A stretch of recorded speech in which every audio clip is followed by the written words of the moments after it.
उन्हाळ्यात उष्णतेचा त्रास वाढत असतो. डोळ्यांची जळजळ, हातापायांची जळजळ, मल किंवा मूत्र प्रवृत्तीवेळी होणारा दाह, चक्कर येणं, जास्त घाम येणं किंवा अंगावर पुरळ उठणं, झोप न लागणं, असे एक ना अनेक आजार हे उन्हाळ्यात जास्त त्रास देत असतात.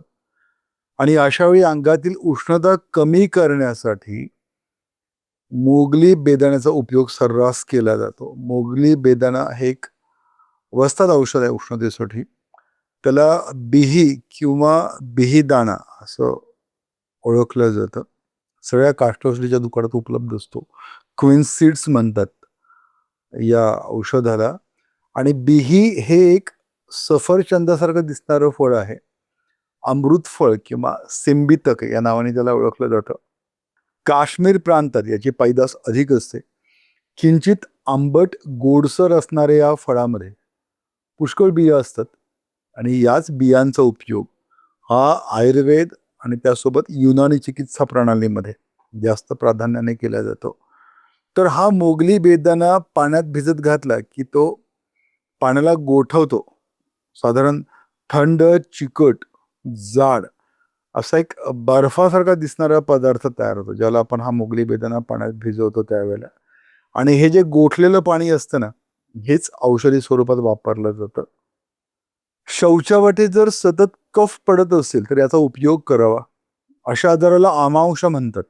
इन्फेक्शन होतं आतड्यांमध्ये आणि त्याच्यामुळे शौचावाटे बऱ्याच जणांना कफ प्रवृत्ती असते. सकफस्थान पिच्छलमल प्रवृत्ती असते आणि अशा आजारामध्ये खरं तर हे पाणी फार गुणकारी असतं. साधारण 10 ग्रॅम मोगली बेदाणा किंवा बिहीदाणा हा अर्धा लिटर पाण्यात भिजत टाकावा आणि हे पाणी गोठेपर्यंत तसंच ठेवावं आणि नंतर या पाण्याचा उपयोग करावा. म्हणजे लगेच शरीरामध्ये थंडावा उत्पन्न होतो. उष्णतेमुळे होणारे जे आजार असतात ते हटकून कमी होतात.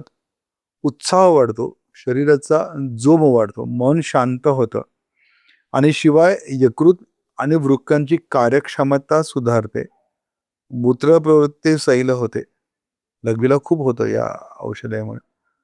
त्याच्यामुळे उन्हाळ्यामध्ये ज्यांना लघवीला चरचरतं किंवा लघवी करण्यापूर्वी किंवा लघवी केल्यानंतर ज्यांना सतत तिथं दाह असतो, भगभगत असतो, वारंवार उन्हाळे लागतात, उष्णतेचा त्रास असतो, अशांसाठी खरं तर हे मोगली बेदाण्याचं पाणी फार गुणकारी असतं.